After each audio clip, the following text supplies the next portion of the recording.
Sure. A night of technical difficulties, but all good. We got it now. So you're looking at what this draft is likely to be. Does it seem to you like there's a clear hierarchy, or does it seem a little bit flatter? And if so, being where you ended up, does that seem like a place where you're going to potentially get the player you want to get? Yeah, I think it's really early. I mean, I don't think, certainly we wanted to get the number one pick. I think it's like that feeling of Christmas morning. It's that, in some ways it's another competition, and even though it's something that is balls and we have nothing to do with, it still feels like we lost, by not at least getting two, because that was where the odds were for us. But on the flip side of that, I talked to Chris, our GM, this morning about it and said it's just really hard this year to know, with the uncertainty of the NCAA, with the uncertainty of COVID in general. Yes, there are juniors that are eligible. Will they come out? How does COVID affect them?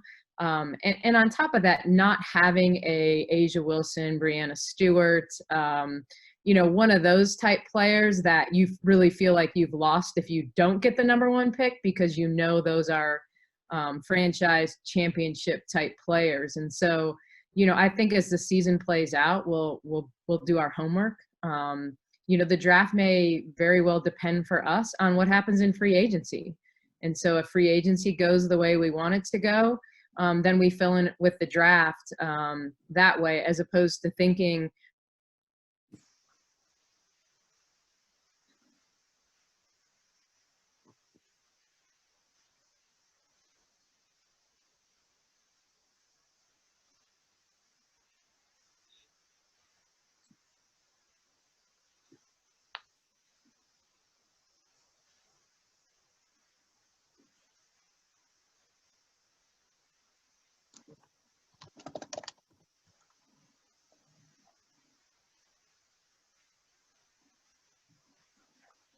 Hey, all, looks like we lost her. We'll just give this a second, see if she can get back on. Sorry about that. Like she said, a night of technical difficulties, right?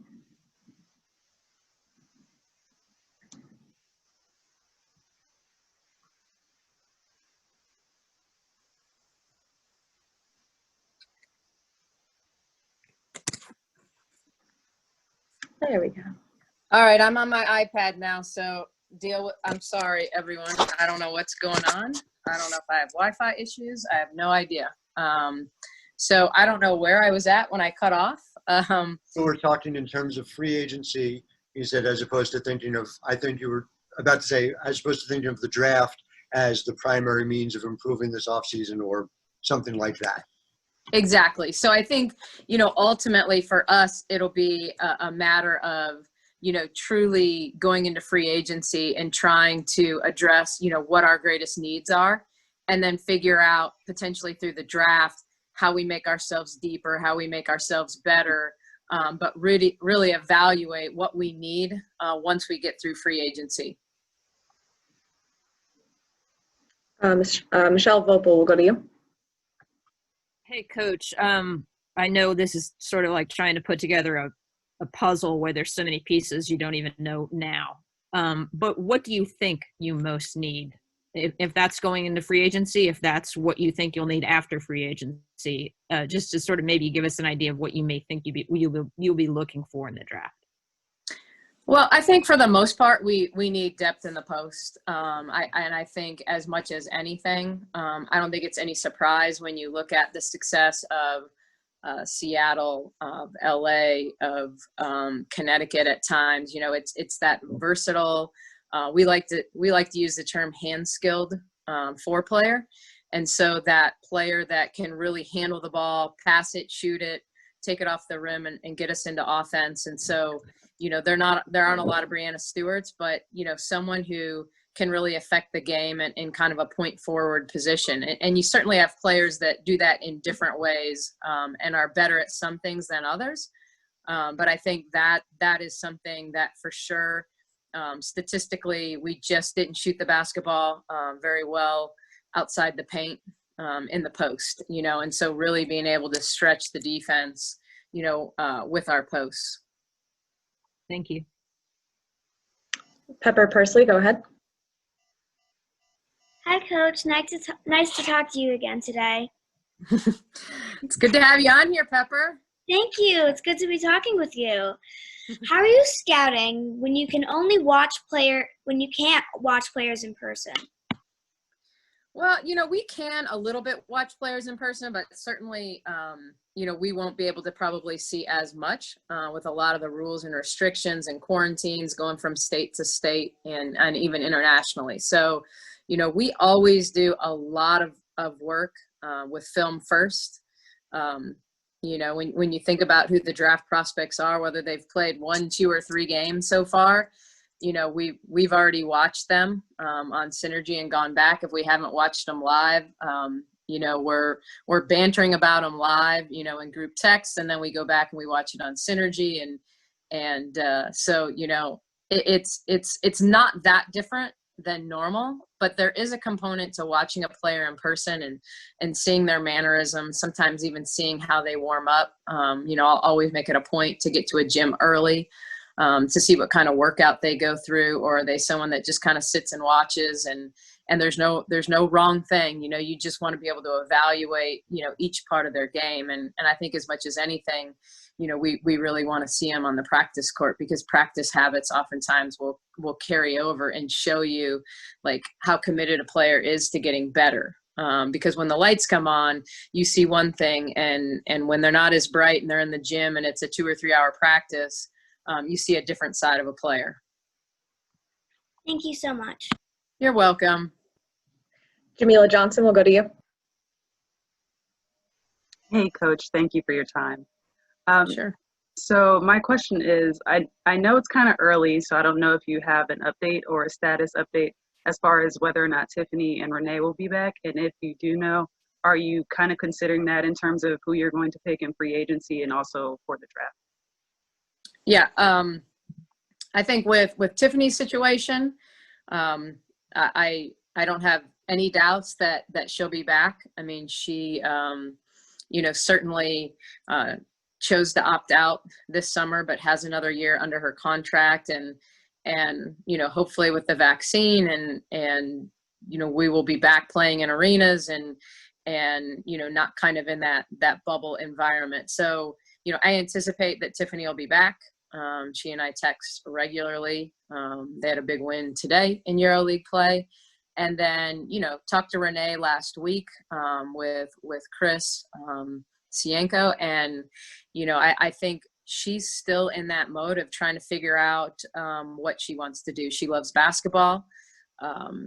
She doesn't see herself giving up on basketball necessarily, but I think it's all very COVID driven for her. And I think she would tell you the same thing. I mean, she's going to be successful no matter what she does. But I think a lot of it is, she's someone who prepares at a really high level in terms of, how she prepares herself to go into a season. And it's the same way she prepares herself for an ESPN interview, whether she's the host or answering questions. So, I mean, I think when she knows she can get back into a gym comfortably, every state's different. Certainly Georgia's been open, but that doesn't mean that she's super comfortable with the rising numbers. So I think it'll be dictated somewhat on COVID and kind of where things go for her in that direction. But I think that's still to be determined.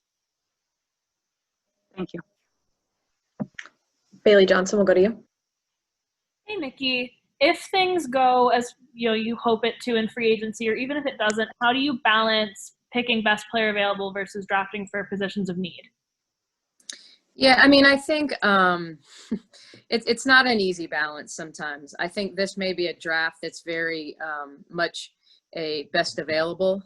And so hopefully you do your damage. I think this is a good draft. I think it's potentially a deep draft, but I don't know right now.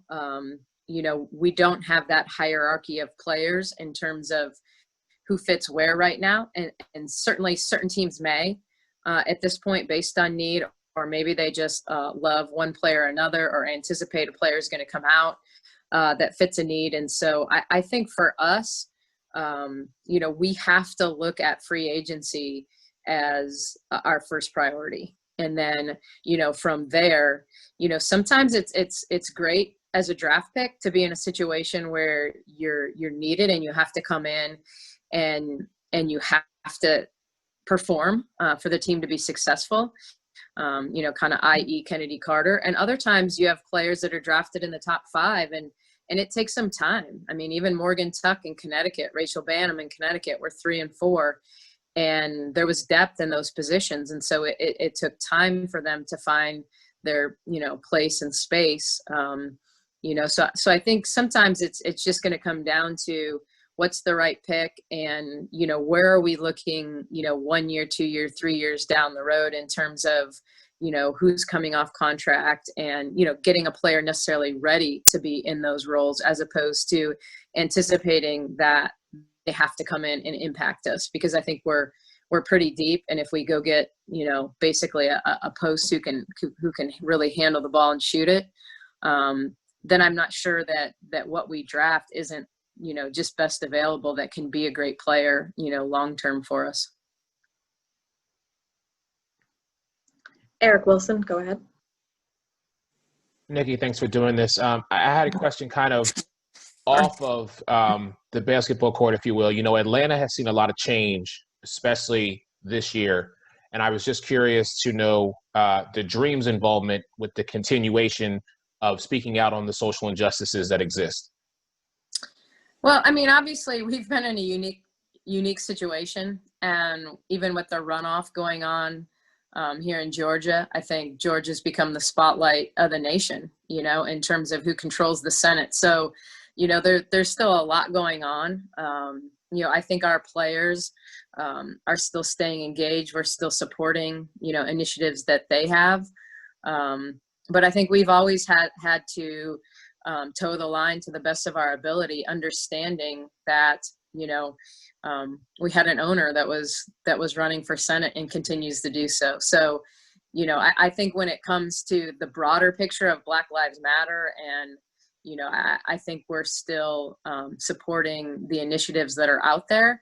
But as much as anything, we have so many of those players overseas right now. So they're trying to figure out how to balance those things as well. I think it was much easier to focus on just basketball and that, when we were in the bubble versus now them being in Turkey and Spain and, Russia and different places around the world. So, I think for us, it's always been about supporting really their initiatives. Thank you. We'll go to Gabe Ibrahim. Go ahead, Gabe. Hey, Coach. Thanks for taking time. So you mentioned the uncertainty with everything this year. I was wondering if you have are you up to date on everyone's graduation requirements for the juniors that may come out? And then more seriously, how is the free year affecting your draft evaluation? Yeah, I mean, it's hard to say. I mean, I certainly think there are players I'll use an example. I think a year ago, had Michaela Pivic been given an extra year of eligibility, I think she's someone who would have loved to have gone back and competed at Oregon State. But I'm not sure when I think about, players that this is their 4th season, and if they get 10 games, 12 games, 14 games, if they get an NCAA tournament.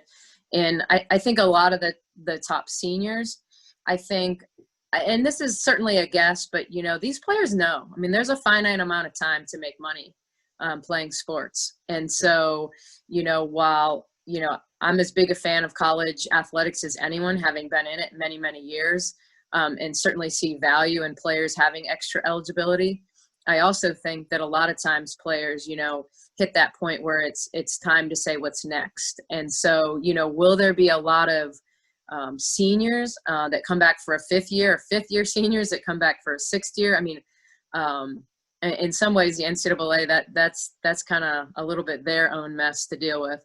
I guess we'll just have to look at it like the same way we have with juniors in terms of, them declaring by a certain date. We're just going to have to know on seniors as well because of this. But So I think there's uncertainty there. I think when it comes to the juniors, we certainly know who's age eligible, and we know who there are potentially rumblings about that might be interested in coming out, that can graduate. But that's something and check me on this, but I'm not sure a player has ever come out because they graduated early, as opposed to, them being able and eligible to come out because of age. And so it doesn't mean that they didn't graduate early, just they also were eligible age-wise. So, that's going to be a new thing, certainly if that happens. But we certainly are asking the right questions so that we know that we're evaluating the right players, and certainly there will be some players that, might be interested in coming out and then change their mind. But I think from a prep perspective, we just have to be prepared, to know what we think in both cases. If a player comes out, if they don't come out, where do they fall? Where do they fall on our draft board? A few more questions here. Brendan Clean, go ahead. Hey, Nikki, another pandemic-related question. I'm just curious if do you kind of watch these early college season games with a little bit more importance, considering we know some might have to get canceled and things like that? You might lose that film on players. Are you watching these early games more closely than you would in a normal season? Oh, I think we're always watching early season games regardless, simply because sometimes you have these out-of-conference matchups that are really good that ESPN will highlight early. For some teams that don't play in as good a conferences at times, this is the best competition they get all season. And then you certainly get to loving to watch certain conference games simply because those teams know each other. They're going to scout better, which is more what they're going to see when they get to our league. So, I think we have to scout every game, period.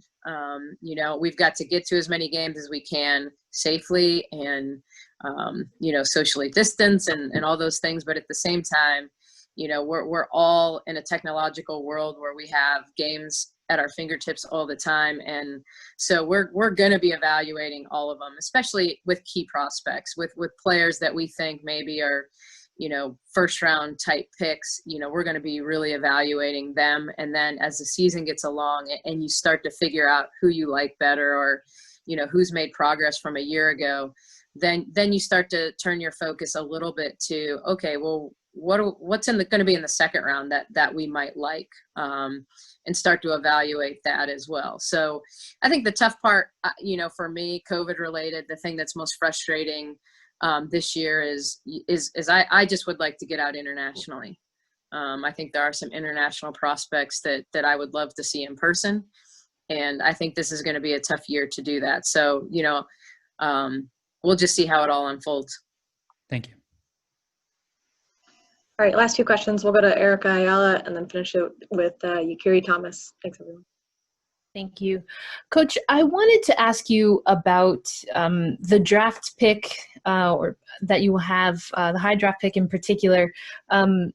Given that last season you didn't have a proper training camp, I mean, WNBA training camps are short regardless. I'm just curious if there's any different strategy that the team plans to take, knowing that potentially maybe there won't be a training camp or even shorter training camp. Are there certain characteristics or things that you would want to prioritize seeing? I'm just curious if and how training camp and maybe not having one would impact the draft.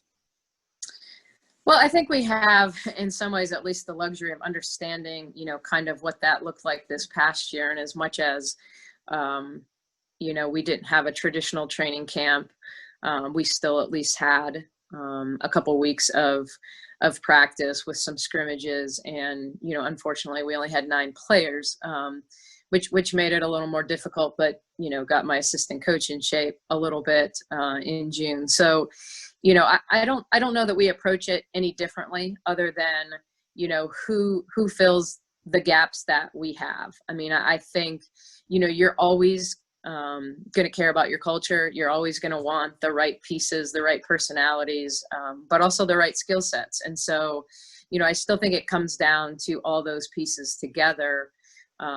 and I think that's where, I certainly think a year ago, we really did our homework on Kennedy, and, there are going to be ups and downs probably with every player, but, I don't think we were surprised, because of the work that we did, kind of going into it, both from a basketball perspective and, on the court, off the court, kind of the whole thing. So, I think we'll continue to do a deep dive into anyone that we're serious about drafting. And, we ask people that know them, we ask coaches, we ask, we go backwards to AAU coaches. I mean, we're going to do our due diligence, because, certainly winning and losing at a high level sometimes comes down to how do the pieces fit together, and how does your culture work out. So all of that's going to be important. I don't know that we can differentiate from whether we're going to have, a traditional training camp in market, or whether it's going to be some version of, what we saw last year. But I don't think we'll never not have a training camp, whether it's traditional or not. That I can't say, but I don't think there's any, these players, not unlike last year, we're not going to be unprepared going into a season. And, I think considering what we went through, and by we, I mean the league, not just the dream. But I think we put a pretty amazing product out on the floor, that put points up on the boards. It was exciting. And so, I think what you saw as a lack of training camp, and quite frankly, a lack of practice time through the whole season, was you saw not as good a defense across the league. And so much of that is because we had very little time to scout and teach and, kind of do some of the intricate game planning that, we're all used to. So I think the offense was ahead of the defense, that individual players, kind of were able to stand out because of that. And then Carrie Thomas, will go to you for the last question.